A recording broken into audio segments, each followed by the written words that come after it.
En este mundo se producen acontecimientos desconcertantes, a veces trascendentes, que por desidia o prejuicios de los medios de comunicación no llegan a la opinión pública o llegan tan manipulados que nadie se los cree. Por ejemplo, estoy convencido de que muchos de ustedes han oído hablar de los llamados círculos de cosechas. Esa serie de formaciones geométricas, en gran parte circulares, que en estas últimas décadas han ido apareciendo en diferentes lugares, sobre todo en el sur de Inglaterra. Y estoy convencido también de que casi todos ustedes no han vuelto a interesarse por el tema porque en su día vieron, a través de la televisión o en los periódicos, que todo se limitaba a una broma de dos jubilados ingleses. Pues bien, desde ahora, y anticipándome al programa, les aseguro que lo de la broma de los jubilados es una pura patraña. El fenómeno no solo es auténtico, sino que a lo largo de esta última década ha ido adquiriendo unas dimensiones tales, de una complejidad, de una riqueza de contenido, que yo me atrevería a calificarlo como uno de los acontecimientos más importantes con los que se enfrenta la humanidad en este fin de milenio. Ustedes lo juzgarán cuando vean el documental que les mostraremos a continuación. En él intervienen dos de los mejores expertos en esta cuestión, en los círculos de cosechas, el ingeniero inglés Colin Andrews y el antropólogo alemán Michael Hessemann. Pero también contaremos aquí en el despacho con dos invitados que nos aportarán su experiencia, su opinión, sus conocimientos, también muy importantes, sobre lo que se ha dado en llamar círculos de los campos de cultivo o círculos, aunque no sean todos ellos círculos, ni mucho menos, de las cosechas. Yo que ustedes no me lo perdería.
Ahí están, son los llamados crop circles, los círculos del trigo o círculos de las cosechas que comenzaron a aparecer al principio de la década de los 80 en el sur de Inglaterra y que con el transcurso de los años han ido extendiéndose a otros países al tiempo que adquieren cada vez mayor complejidad y perfección. Un fenómeno del que la mayoría de la población mundial no tiene la menor idea, o a lo sumo, ha oído hablar de ello como una curiosidad que, según se explicó después por televisión, se reducía a una simple broma de dos jubilados ingleses. Sin embargo, les sugiero que presten atención a este programa, porque, como podrán deducir después, se trata de uno de los acontecimientos más extraordinarios y desconcertantes con los que se enfrenta la humanidad en este fin del milenio. Entre sus características insólitas está la periodicidad. Cada año, en la misma época y en la misma zona, los círculos de las cosechas hacen su aparición. Al punto que, además de a los investigadores, Atraen a todo tipo de curiosos, que los graba o fotografía desde avionetas alquiladas como si se tratase de una atracción turística más. Esa regularidad y su carácter tangible, se trata de algo que puede tocarse o medirse, hacen del fenómeno una materia idónea para su investigación. No hay que basarse en la credibilidad de un testigo o en el análisis técnico de fotos y filmaciones, como en el caso de los ovnis. Aquí el investigador puede venir y estudiarlo directamente. La primera consecuencia de ese estudio es que se trata de un fenómeno auténtico provocado por alguien inteligente que sigue una estrategia determinada y se sirve de medios técnicos desconocidos. Por eso sorprende que la comunidad científica no se haya interesado por el tema, al menos oficialmente, ignorándolo o tratándolo de forma despectiva, a no ser que prefiera mantenerse al margen para así no verse obligada a admitir públicamente que, como iremos viendo después, nos hallamos ante algo que está rotundamente fuera del alcance de la tecnología humana actual. Los primeros casos se produjeron en Australia durante los años 60. Se trataba de círculos sencillos que aparecían de cuando en cuando. En la década siguiente ya comenzaron a verse en otros países, y no solo aislados, sino también en agrupaciones de 3 o más círculos. Fue al final de los años 80 cuando se produjo una auténtica eclosión, sobre todo en el sur de Inglaterra. Y a partir de entonces, ya de forma vertiginosa, el número ha ido creciendo, la complejidad de los dibujos ha aumentado extraordinariamente y su contenido se manifiesta cada vez más claramente como lo que ya algunos sospechaban desde el principio: auténticos mensajes, una forma de comunicación. En 1999 aparecieron cerca de 4.000, desde Inglaterra hasta Canadá, pasando por Austria, Estados Unidos, República Checa, Australia, Holanda, Alemania, como si su intención fuese la de convertirse en un fenómeno mundial. Veamos ahora cómo son los llamados círculos de las cosechas. Su tamaño oscila entre unos pocos centímetros de diámetro y varias decenas de metros, formando agrupamientos que en ocasiones cubren hasta 1 hectárea de terreno. El nombre les viene dado por aparecer casi siempre sobre los cultivos, en zonas con hierbas altas, habitualmente cereales, y con mayor frecuencia en los campos de trigo. Las épocas de aparición de los círculos son la primavera, cuando los tallos han alcanzado ya cierta altura, y el final del verano, coincidiendo con la maduración del grano. Respecto a su origen, la ciencia institucionalizada trató en un principio de encajarlos como fuese dentro de los procesos naturales, atribuyéndolos a la acción de remolinos de aire, de hongos o a la simple acción de labriegos bromistas, de la que luego nos ocuparemos. Durante un tiempo fue apoyada oficialmente la tesis del profesor Terence Maiden, que los explicaba como la consecuencia de presuntos remolinos de plasma que descendían hasta el suelo y con su giro trazaban los círculos. Como hipótesis es un puro disparate, pero mientras fueron círculos simples, sirvió para dejar a salvo la dignidad de la comunidad académica, empeñada siempre en explicarlo todo, aunque, como en este caso, no tenga la menor idea de qué se trata. Vayamos a los detalles y a través de ellos obtengamos elementos de juicio para deducir si son obra de un bromista o, sencillamente, si son siquiera obra humana. Lo que a primera vista más impresiona es la perfección del trazado cuando se las contempla desde el aire. Parecen realizados a base de compás, regla y cartabón, como podría hacerlo un delineante sobre un tablero de dibujo. En el suelo, dentro de las figuras, puede observarse que los tallos no están rotos ni quebrados. Están simplemente curvados a pocos centímetros del suelo hasta quedar tumbados y dispuestos en espiral. De hecho, siguen creciendo normalmente en esa posición. Por si fuera poco, En muchas ocasiones, sobre todo en los diseños de forma rectangular, los tallos están entrelazados alternativamente, por grupos, constituyendo un auténtico mosaico vegetal. Es muy improbable que un farsante logre diseñar estas figuras sobre el campo durante la noche, en la oscuridad. Si después se entra en un círculo falso, podemos darnos cuenta que las plantas no están tumbadas en el suelo, sino que están rotas, no están dobladas, no están deformadas. En los círculos falsos no tenemos las diferentes anomalías químico-físicas. Además, cuando fueron analizadas algunas de ellas, entre los círculos más complicados, se descubrió que para crear estos pictogramas se empleaba una geometría muy compleja. Se ha comprobado que dentro de las formaciones hay un remanente de energía, tanto más activa cuanto más recientes son. Esa energía, hasta ahora desconocida, interactúa con otras que sí son medibles. De esa manera, se ha determinado que en el interior de los círculos el campo magnético es un 300% más intenso que en el resto del cultivo. Lo que no solo perciben los instrumentos de medida, sino cualquier aparato electrónico, como las cámaras de televisión o los teléfonos móviles.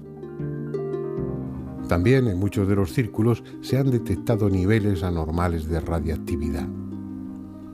Sea cual sea esa energía, resulta evidente que afecta a los seres vivos, en esta ocasión a las plantas. Si los tallos son muy jóvenes, las semillas, el grano, no llega a madurar y muere. Si la formación de los círculos se produce más avanzada la estación, con las espigas más desarrolladas, el grano madura, pero se vuelve estéril. En ambos casos, los granos aparecen deformados. En cambio, si al formarse el círculo el cereal está ya madurando, sus tallos y espigas crecen más rápido y más sanas que en el resto del cultivo.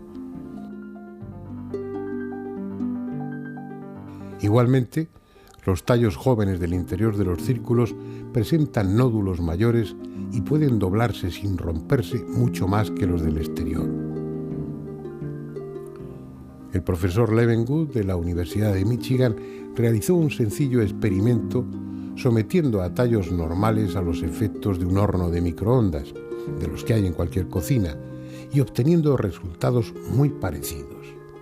Es decir, nos encontramos ante un fenómeno de características extraordinarias que no solo afecta al magnetismo y la radiactividad del terreno, sino que además altera la estructura molecular de las plantas.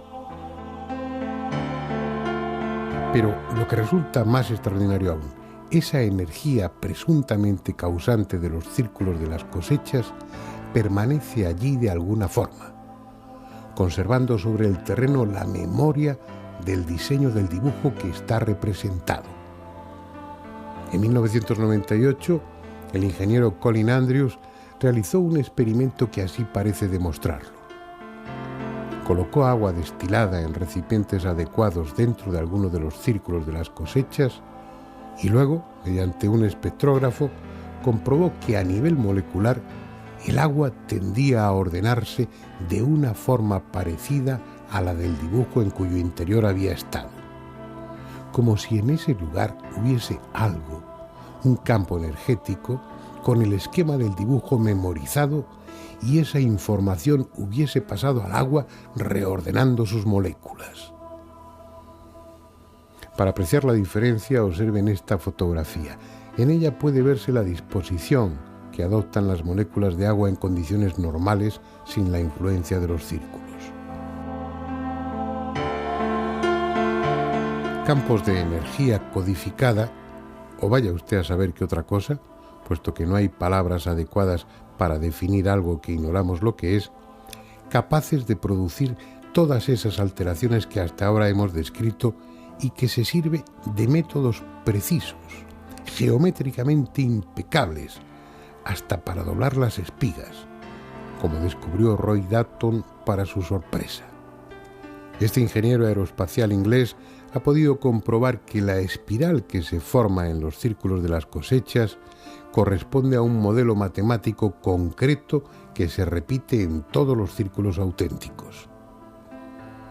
La espiral interna del círculo corresponde a un vórtice, a un remolino de contracción, una fuerza que va hacia el centro, en tanto que la línea que forma el borde, el círculo exterior, gira de forma distinta y en dirección opuesta.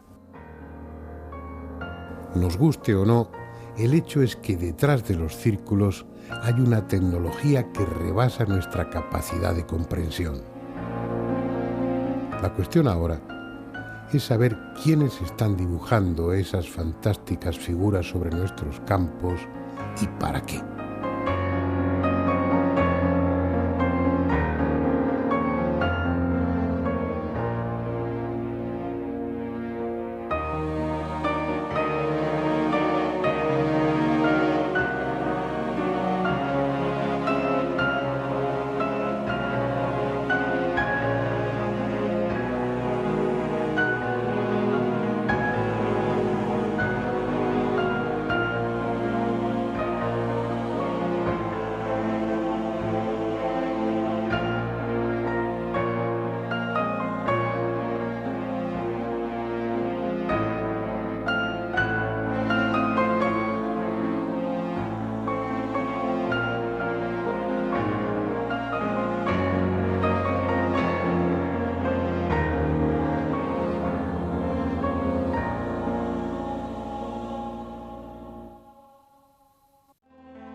Por lo que llevamos visto hasta ahora y por lo que después descubriremos sobre el contenido matemático y simbólico de los llamados círculos de las cosechas, no es exagerado decir que se trata de uno de los acontecimientos más desconcertantes y tal vez más trascendentes de esta época. Sin embargo, paradójicamente, y como les comentaba al principio del programa, en la opinión pública ha quedado la idea de que todo se reduce a una simple broma. Así que antes de seguir adelante, dejemos resuelta esa cuestión. El 9 de diciembre de 1991, el periódico inglés Today publicaba la noticia de que dos jubilados ingleses, Doug Bower y David Chorley, confesaban ser los autores de todos los círculos aparecidos durante 13 años, hasta esa misma fecha. Obviamente, la idea me hace reír por lo absurdo que es. Me pregunto cómo puede ser concebida la idea de que dos ancianos de cerca de 65 años puedan cumplir el milagroso trabajo de imprimir 15 perfectos diseños, grandes centenares de metros en un solo día y en diversas partes del país británico. Es imposible. Solicitamos a los dos jubilados realizar uno de los diseños delante de la cámara. Lo que diseñaron sobre el terreno fue impreso también por las cámaras fotográficas de diversas personas presentes. A veces hago ver algunas de estas fotos durante mis conferencias, de las cuales normalmente se ríen todos. Lo que inmediatamente se nota en las imágenes es una gran confusión. No hay simetría, ninguna de las bellísimas simetrías vistas hasta aquel momento. En el terreno las plantas resultan rotas, reducidas prácticamente a pedazos. Esto demuestra claramente que aquello que nosotros vemos, que observamos cuando nos encontramos frente a aquellos espectáculos de perfección, no es lo que han hecho ellos. El asunto es tan ridículo que no se mantiene en pie. Obviamente es posible que los dos oportunistas hiciesen uno o una docena de círculos, como podría hacerlo cualquiera. Pero esos círculos son algo que nada tiene que ver con los auténticos.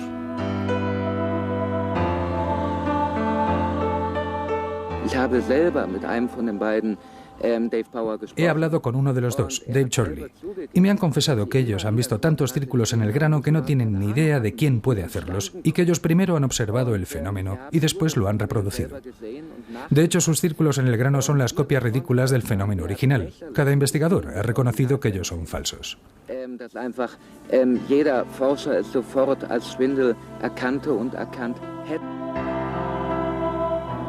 Solo con contemplar la armonía y elegante diseño de los auténticos círculos sería suficiente para descartar el tema de los jubilados bromistas, uno de los cuales, por cierto, lleva ya tiempo muerto. Pero es que la cuestión va mucho más allá de lo estético. Por ejemplo, en varios de los dibujos complejos, sus autores, sean quienes sean, se han servido de la progresión matemática de Fibonacci, en la que un número es la suma de los dos anteriores. De esa manera, en los conjuntos de círculos, el diámetro de cada uno de ellos es igual a la suma de los diámetros de los dos círculos precedentes.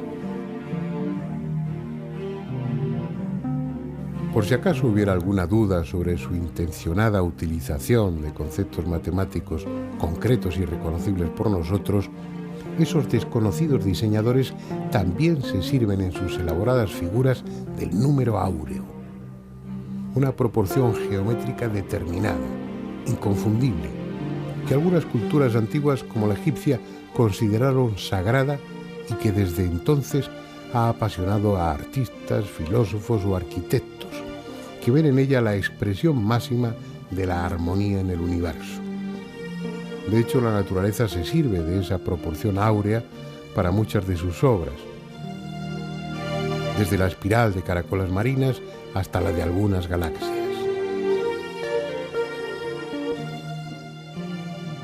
Número áureo y desarrollos fractales, es decir, series en las que a partir de los bordes de una figura se van formando otras idénticas cada vez más pequeñas. Un concepto matemático de vanguardia que también está presente en los círculos de las cosechas desde el principio de los años 90, en que comenzaron a aparecer figuras que eran auténticos diagramas fractales, diagramas tan complejos que son imposibles de calcular sin la ayuda de un ordenador, pero que están ahí, a escala gigantesca, sobre los campos de cultivo.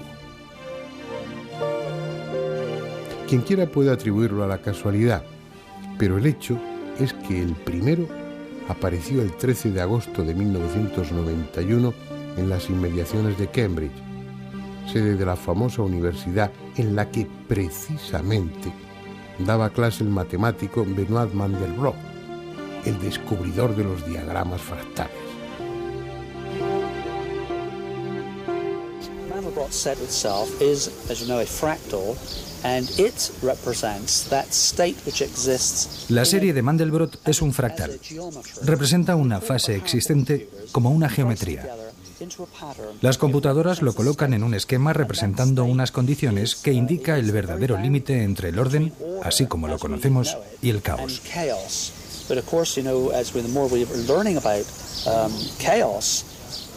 El fractal representa el límite entre las dos fases, en el preciso momento en que el orden se vuelve caos y el caos vuelve nuevamente al orden. Creo que es muy importante que nosotros comprendamos cuándo es el momento en el cual el orden desaparece y vuelve el caos.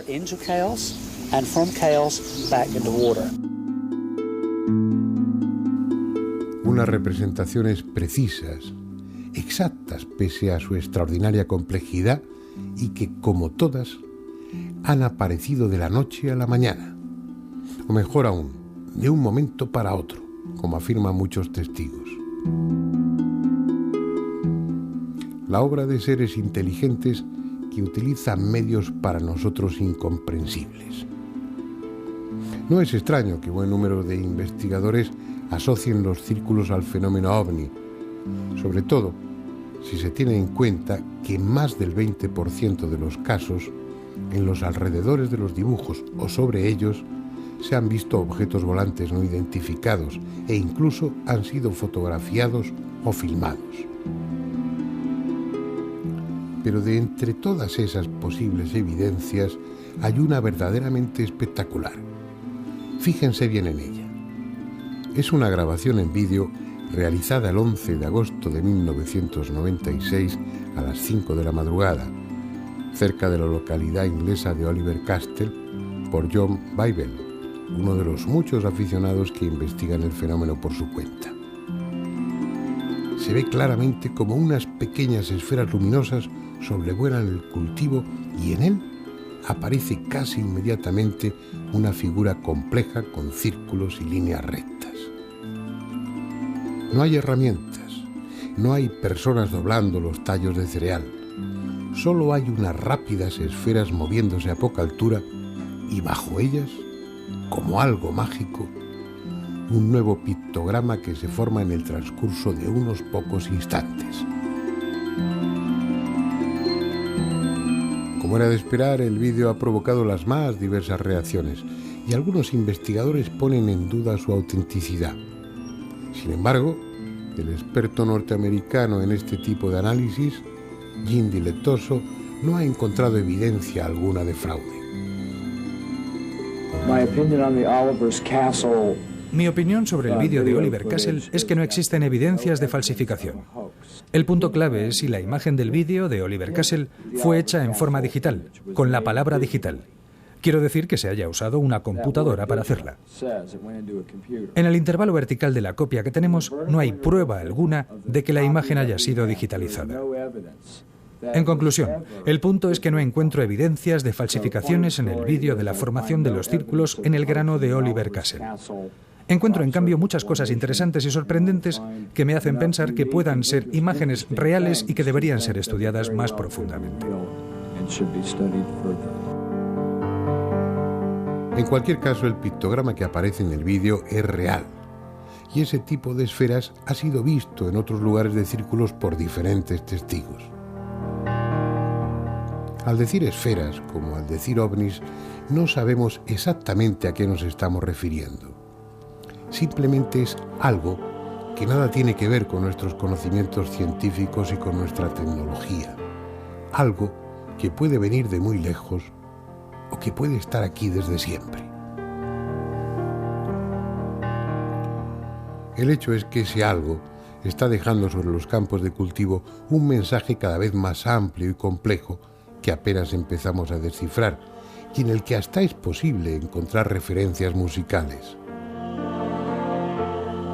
Al menos eso es lo que se desprende del trabajo realizado por el norteamericano Hawkins, que ha comprobado que la relación geométrica que hay entre las figuras contenidas en algunos pictogramas es idéntica a la relación matemática existente entre dos notas de un piano. Dicho de otra manera, algunos de los dibujos de los campos de cultivo son la representación de un sonido. Diagramas fractales y ahora sonido, quién sabe si música. Parece que es el momento apropiado para volver al despacho y reflexionar sobre ello con un experto.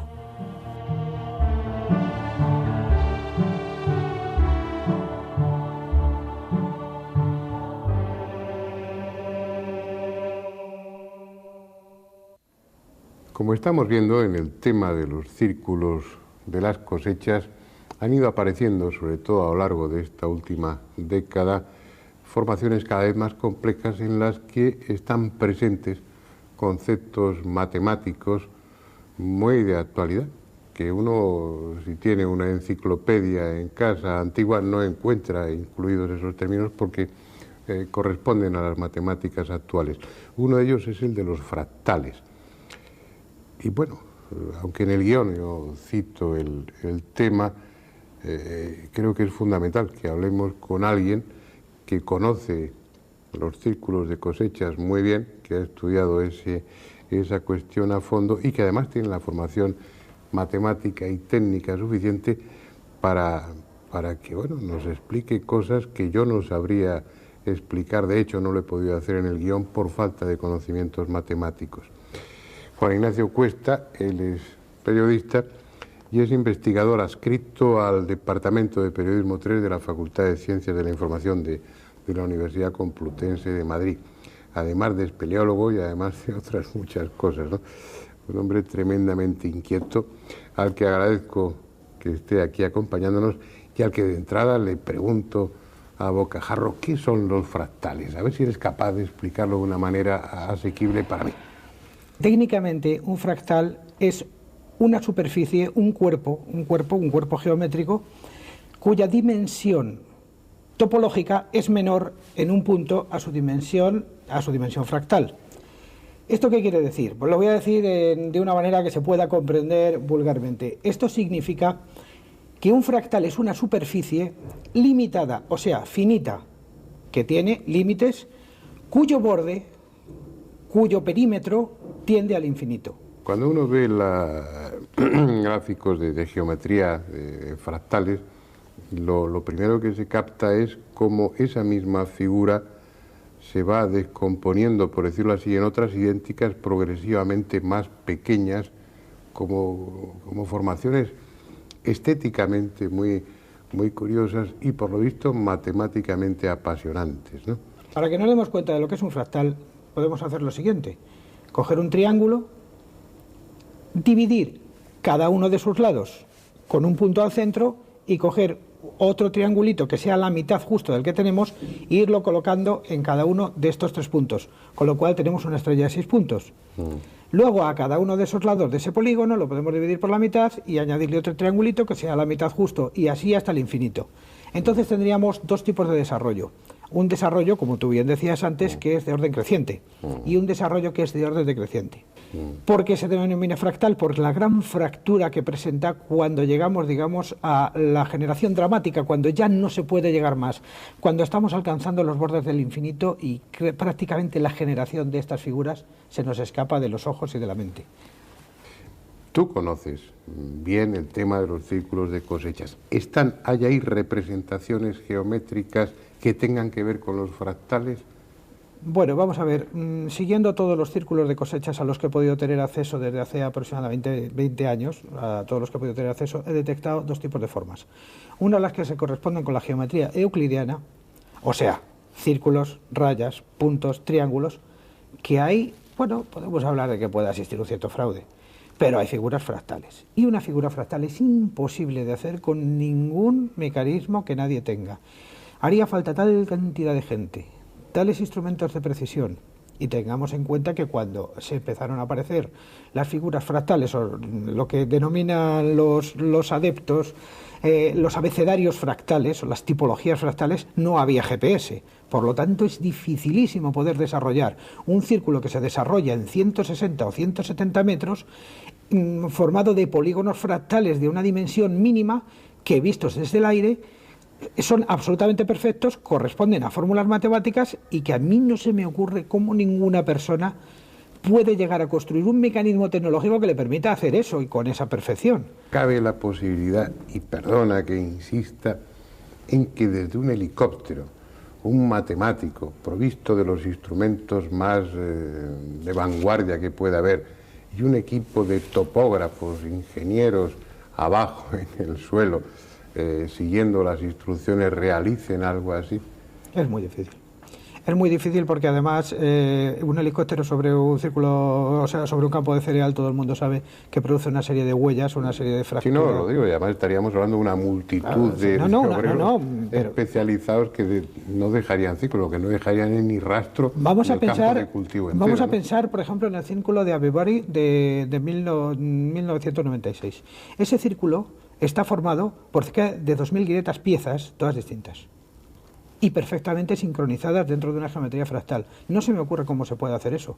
Hombre, siempre hay un genio que puede estarnos engañando, pero desde luego solamente el hecho de que exista ese genio que nos está engañando ya es maravilloso. Ya ese es un misterio en sí, quién tiene ese cerebro y quién tiene esas capacidades.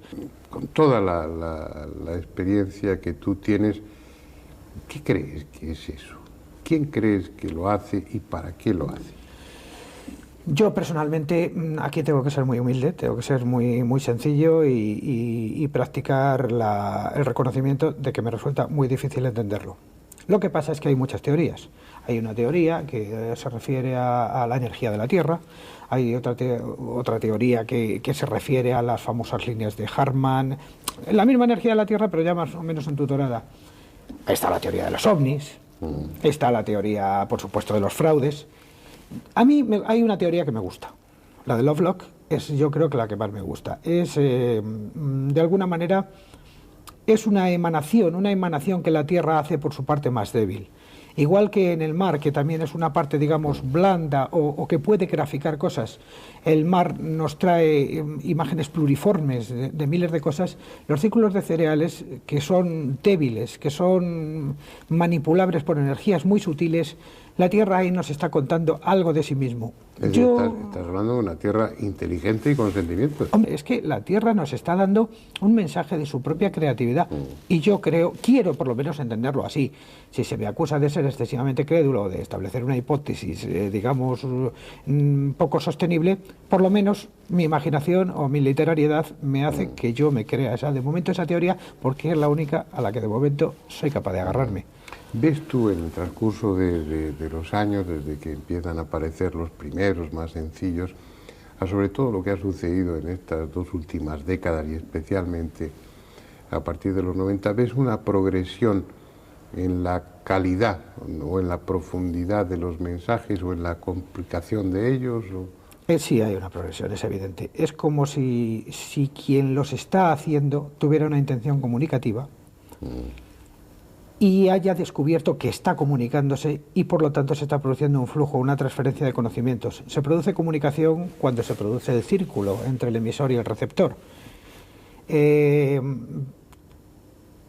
Quien esté detrás, lo que esté detrás del círculo de cereal, detecta de alguna manera que esto está llegando y entonces va perfeccionando su mensaje, quizá haciéndolo crecer, haciéndolo más inteligible, haciéndolo más comprensible, en el supuesto de que hay personas que ya lo pueden entender o que se han preocupado por ello. Podemos quizá afirmar que llevan apareciendo círculos de cereal que no hemos visto, digamos, desde que el hombre cultiva cereales. Pero esta es la primera vez que alguien los está empezando a comprender y los está empezando a entender. Y quizá por eso, lo que sea, se esmera. O hasta se puede hacer música con ellos. Hay un experimento que a mí me resultó fascinante cuando lo escuché, cuando me lo dejaste oír, que es, bueno, partir de la geometría o de las matemáticas que hay ahí implícitas en algunos de esos diseños y prestarle sonido, ¿no? ¿Qué es exactamente lo que has hecho?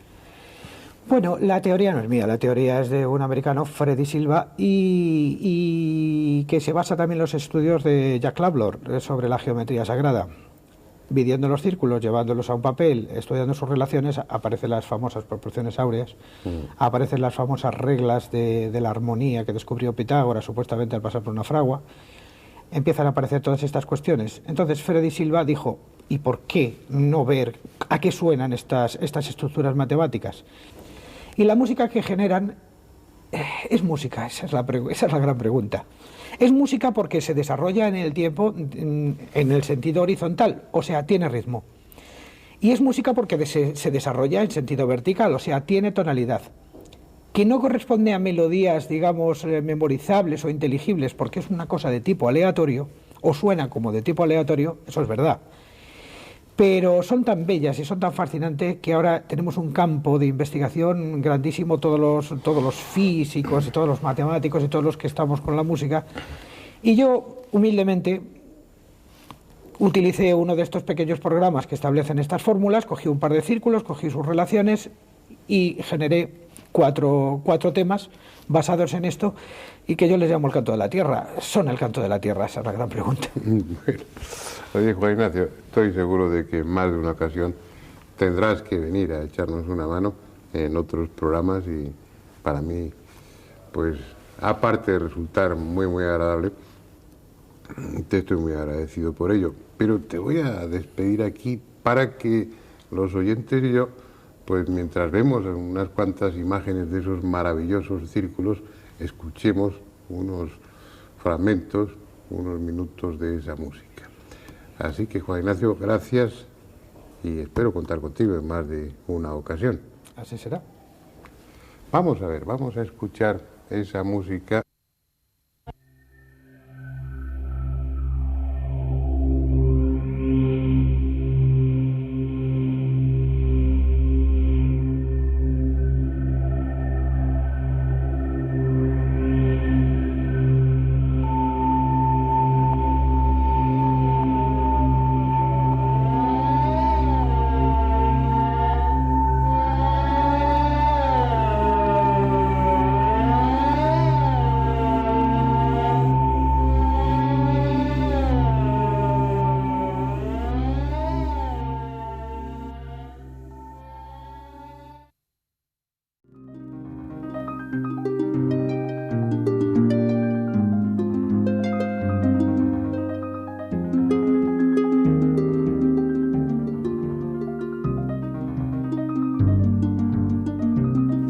Sea cual sea su origen, lo evidente es que los llamados círculos de las cosechas responden a una intención.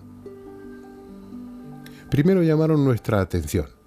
Era un fenómeno nuevo, espectacular, que se repetía cíclicamente y que tras las lógicas dudas iniciales nos vimos obligados a admitir que tenía una procedencia no humana.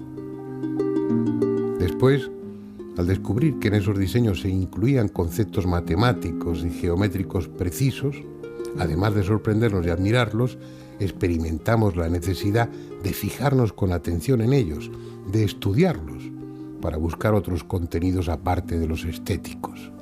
De esa forma, hemos ido descubriendo, sin esfuerzo, esa es la realidad porque los hacedores de círculos son muy explícitos, que además de un lenguaje universal, el de las matemáticas, que conecta directamente con nuestra inteligencia consciente, están utilizando otro tipo de lenguaje, el de los símbolos, también con un carácter universal, pero dirigido no a nuestra consciencia, sino a nuestro inconsciente. Aunque han aparecido en diferentes países y da la impresión de que el fenómeno tiende a hacerse universal, parece claro que ellos sienten predilección por una zona determinada del planeta, el sur de Inglaterra. Allí aparecen desde hace más tiempo, con más frecuencia y mayor abundancia. Es una región que, por causas no bien conocidas, fue ya hace millares de años elegida por los sacerdotes astrónomos de las culturas megalíticas para levantar sus monumentos. En esa parte de Inglaterra quedan los restos de muchas alineaciones de menhires, alguna tan elaborada y colosal como la de Stonehenge, y colinas artificiales como la de Silbury Hill, obras ciclópeas, rodeadas por otras más modestas, muchas ya apenas reconocibles, pero todas ellas con forma circular. Es el mismo paisaje que sirvió de escenario después para el mito del rey Arturo, sus caballeros de la mesa redonda y la leyenda del Santo Grial. El por qué prefieren ese lugar no lo sabemos, pero es posible que, como muchos aseguran, esas corrientes de energía que al parecer recorren la Tierra formen allí una red más espesa e intensa. Sea por esa u otra razón, a los extraordinarios dibujantes de los llamados círculos de las cosechas parece gustarles esa zona. De la misma forma, también parecen tener un claro interés en que sus diseños representen símbolos de carácter esotérico, en el sentido más cósmico y trascendente de la palabra, símbolos pertenecientes a las más diversas culturas y que sean fácilmente reconocibles por nosotros.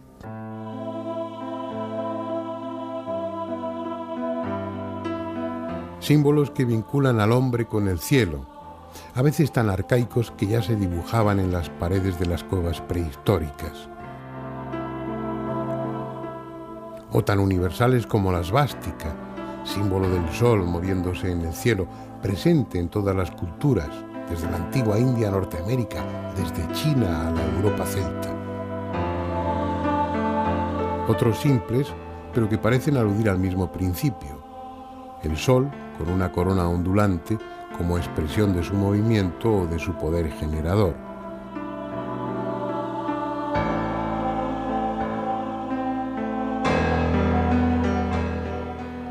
Círculos que se superponen parcialmente, delimitando con sus intersecciones cruces o flores esquemáticas, comunes en la simbología esotérica y que suelen representar la integración de planos o mundos diferentes, desde lo material a lo mental o desde lo espiritual a lo divino. Son interpretaciones elementales de un rompecabezas del que aún nos faltan muchas piezas. O las estrellas de 5 puntas, también frecuentes en los campos de cereales, incluidas dentro de círculos y como parte de diseños complejos. Una estrella pentacular que en el simbolismo esotérico representa al hombre como rey de lo creado, al hombre bajo su aspecto trascendente, como hombre consciente de su origen divino. Especulaciones, tal vez, pero a las que los propios diseñadores de los círculos parecen conducirnos. Porque si unos dibujos resultan ambiguos, otros, en cambio, no pueden ser más concretos.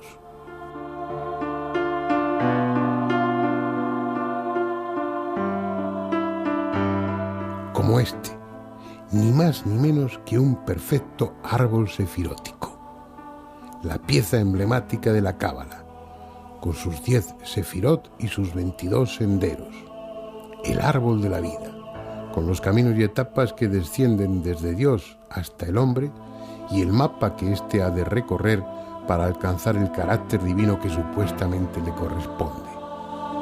Un símbolo tan reconocible, tan evidente como este otro, formando parte de un diseño complejo con 2 pentáculos superpuestos inscritos en un círculo que apareció en 1997, está, sin posibilidad de error, el Ankh, la cruz egipcia, otro símbolo cósmico que relaciona al hombre con la eternidad, la llave que los dioses egipcios llevaban en su mano.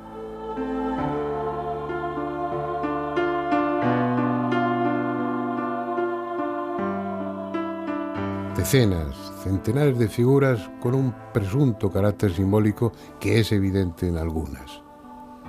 Mezcladas con ellas, otras cuyo significado parece astronómico, desde la representación dinámica de un cometa hasta la órbita aparente de planetas.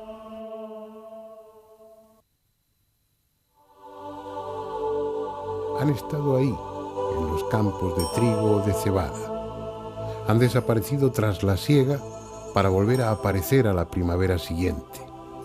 Así, década tras década, cada vez con diseños más elaborados, más rotundos, más directos. Son, sin duda, fragmentos de un mensaje aún incompleto. Pero tal vez no haya que esperar mucho más, porque ellos, los hacedores de los círculos de las cosechas, están siendo cada año más claros y explícitos, como si pensaran que ya ha llegado el momento.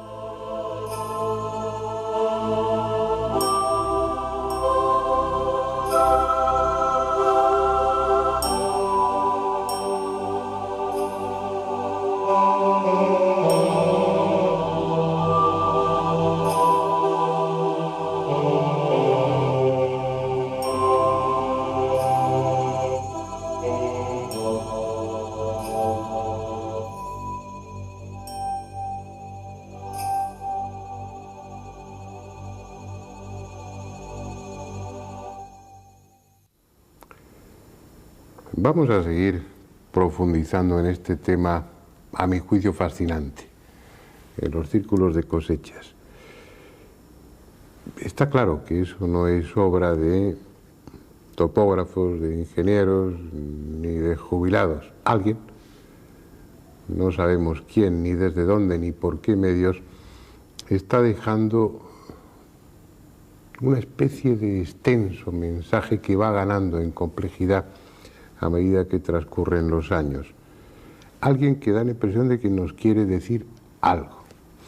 Bueno, yo no tengo respuestas, pero hay personas que han estudiado el tema durante bastante tiempo, que dominan otras muchas materias y que tienen diferentes elementos para confluir en una posible interpretación de ello. Margarita García Vaquero, pues ha sido tan amable de acompañarnos aquí. Ella es psicoterapeuta transpersonal, estás metida en el mundo de la empresa, gestión de empresas, marketing, publicidad. Eres una viajera impenitente y estás enganchada con todo lo esotérico en el mejor sentido de la palabra, con ese tipo de mensajes o de avisos o de ilustraciones que a lo largo de la historia se nos vienen dando para que algún día, si somos capaces, lo elaboremos y lo comprendamos, algo así, ¿no? Así, lo has definido tú muy bien. Buenas noches. Bueno, cuéntanos, Margarita, ¿qué pintas tú en los círculos de cosechas? Siempre, desde que era pequeña, me llamó mucho la atención las cosas, por qué estaban las cosas como monumentos megalíticos o pirámides, todo este tipo de construcciones me llaman poderosamente la atención y siempre traté de ver la vida como qué había detrás de las cosas, más que la apariencia solamente, ¿no? Y entonces, viajando realmente creo que es una forma estupenda de conocer todo esto, de pasarlo bien, de crecer y evolucionar de la misma forma, ¿no? De contrastar diferentes culturas. Y fui a Inglaterra más que nada pues por todo el mito, quizás siguiendo el mito artúrico, de Merlín, de los caballeros, y pues aparecí en esa zona de Inglaterra donde aparecen los círculos. Entonces, ya que estaba ahí, pues decidí ir a acercarme a ellos, a ver lo que era realmente, porque yo había visto aquí en revistas información sobre que, aparecían o que sí hacían dos abuelitos que lo hacían, todo eso. Y nada, fui allí, empecé a investigar el tema, la verdad que me empezó a apasionar mucho porque vi que encajaba en todo lo que yo había buscado y en lo que había trabajado a lo largo de mi vida, y que eso iba, no sé, creando una historia que cada vez se cerraba más y con un sentido más lógico y más claro para mí. Pues, hablas de sentirlo, tal vez a nuestros espectadores les interese saber que aparte de esa afición o de esa pasión por los símbolos y por lo que hay, lo que te lleva allí pues a estudiar o a vivir los lugares del mito artúrico, del Santo Grial y demás, pues Margarita tiene bastante experiencia y bastante conocimiento en cuanto a las energías de la Tierra.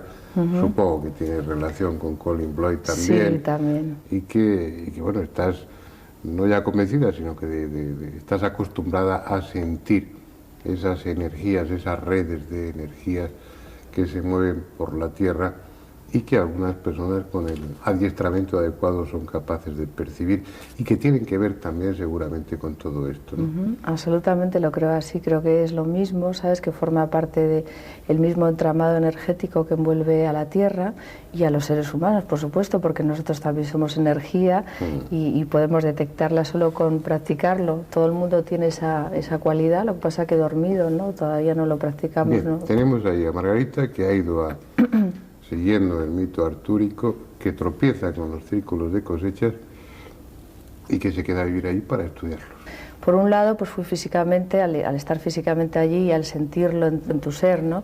Pues indudablemente es muy diferente que verlo en una foto, ¿no? O sea, ya por las dimensiones que ves que hay, la energía que se mueve dentro, con que no entiendas o sepas mucho de energías, luego entras ahí y notas que hay como una resistencia al andar, o sea, algo que hay ahí que no es visible pero que te afecta y lo sientes, ¿no? Entonces, empecé a pasear por ellos intuitivamente, ¿no? Incluso dormía la siesta, pues lo que se me ocurría, ¿no? Y después iba anotando, pues, y comprando también fotos, porque lo que sí es cierto es que los círculos son tan grandes que si tú entras en ellos no puedes de ninguna manera saber qué imagen es en la que estás, porque la complejidad es enorme, el tamaño también.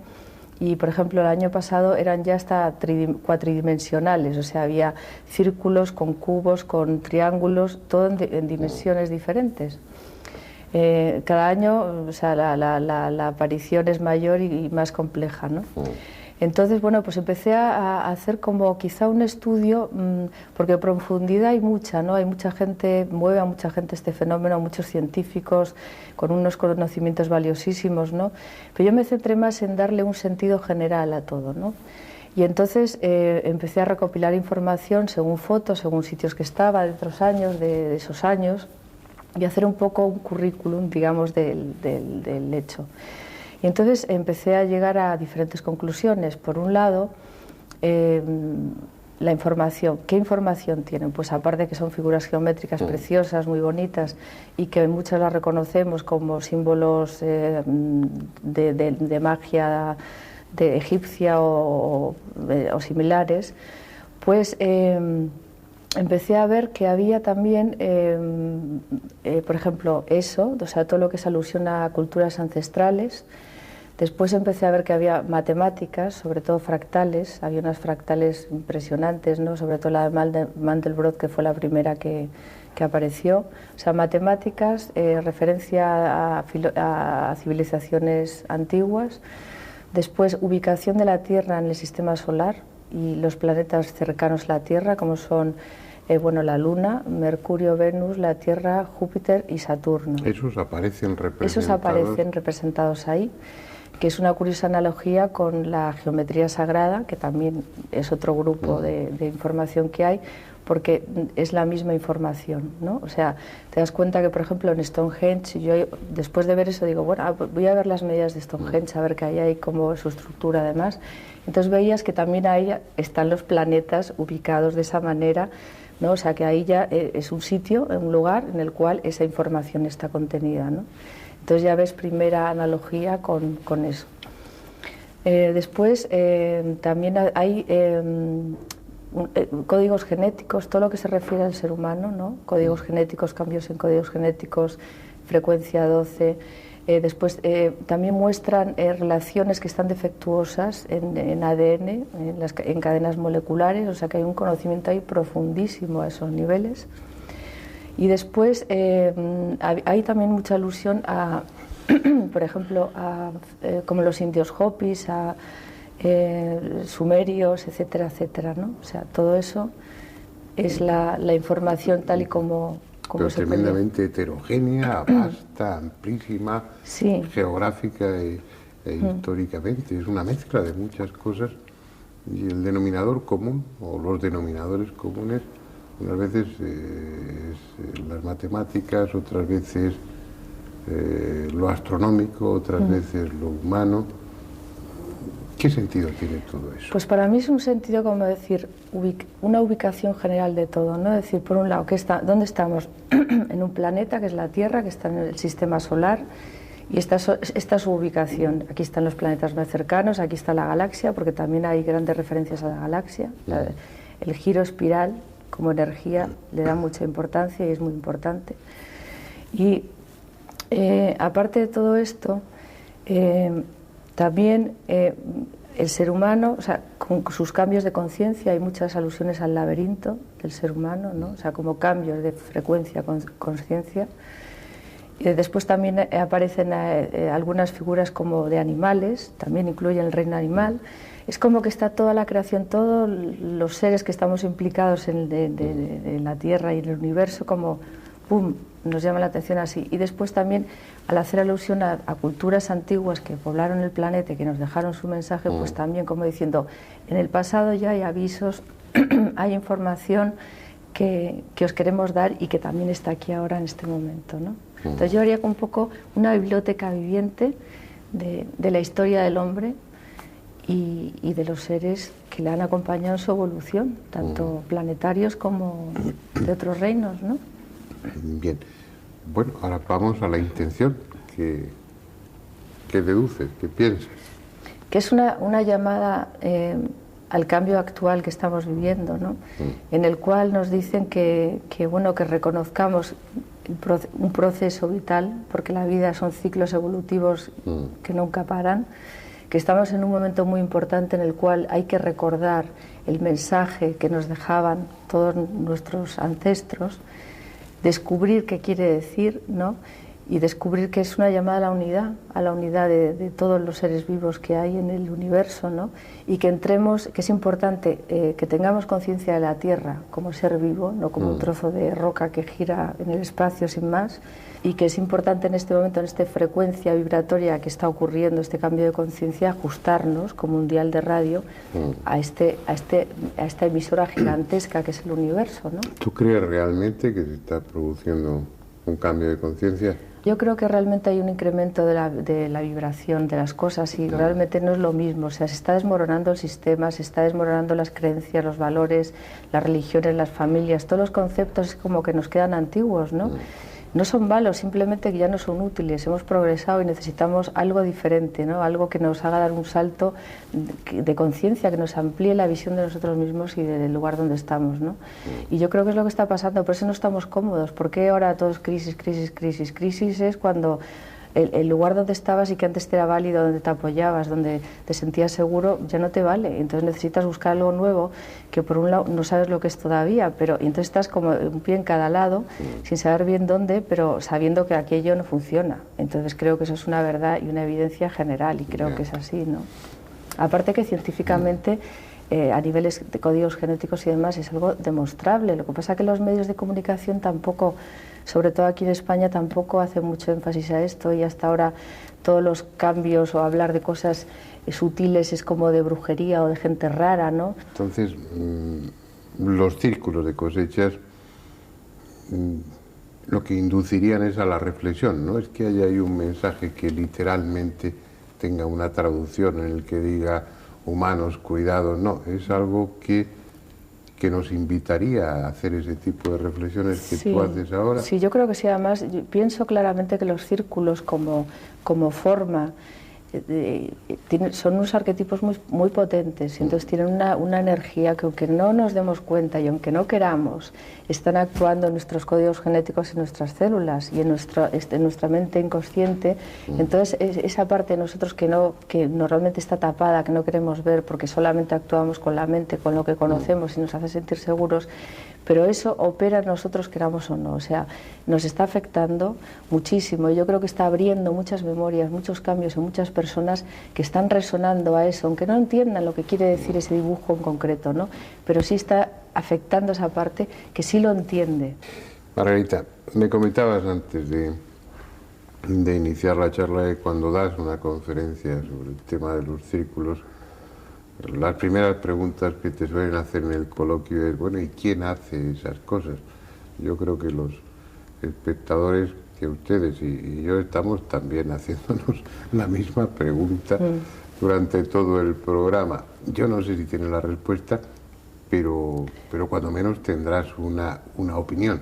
Bueno, sí, eso desde luego tengo mi opinión subjetiva, que es simplemente mi opinión, lo que yo he vivenciado y mis conclusiones. Eso es personal. Entonces, yo creo que realmente para mí me llevó lo primero a acercarme mucho a la Tierra como ser vivo. Entonces la Tierra tiene unos cuerpos igual que nosotros, cuerpo físico, emocional, mental y espiritual, y es un ser manifestado. Entonces para mí el cuerpo mental de la Tierra está formado es una red de cristal poliédrico maravillosa, es como un copo de nieve gigantesco que flota en el universo, en el cosmos, es como una antena gigante, una emisora de radio, ¿no? Entonces creo que realmente si la Tierra puede hacer tornados, puede hacer terremotos y toda esa cantidad de energía tan fuerte que mueve, ¿por qué ella no podrá pensar o escribir sus pensamientos en la Tierra, ¿no? Entonces para mí es una expresión de ella, puesto que aparecen en ella, si no podían aparecer en otro lado. Y a la vez también es un efecto espejo con otra dimensión. O sea, yo creo que hay hermanos de otra dimensión. Yo realmente creo que existe vida en el universo, no somos los únicos que estamos aquí plantificados. A mí me parece absurdo, me lo ha parecido siempre. Creo que realmente hay muchos planetas habitados, aunque todavía no los conozcamos. Para mí es eso, este fenómeno ocurre, también yo le llamo a veces en plan broma, pero también creo que es así, marketing cósmico, ¿no?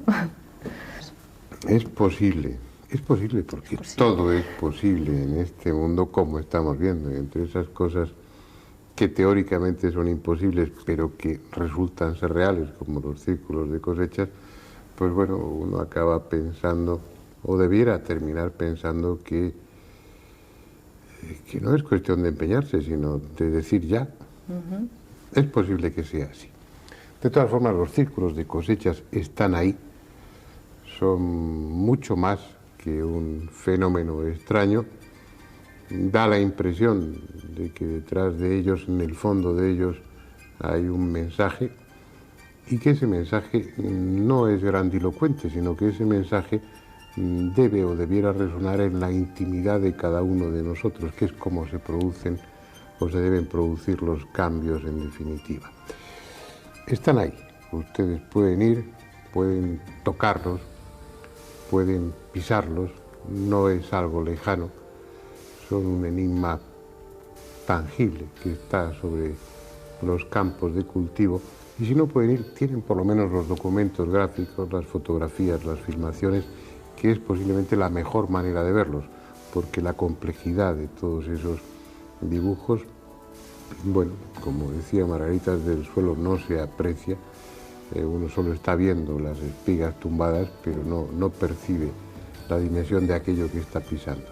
Es decir, tienen elementos más que suficientes para poder pensar sobre ello, y bueno, y decidir cada uno si es el momento de ese cambio y si los círculos de cosechas pueden ser el pretexto para ello. Ojalá fuera así. Les esperamos aquí la próxima semana con otro tema que deseamos que sea de su interés. Y a Margarita García Vaquero pues le damos las gracias y me temo que en más de una ocasión pues te haremos venir aquí si estás dispuesta a ello para ayudarnos. Hasta entonces y hasta siempre.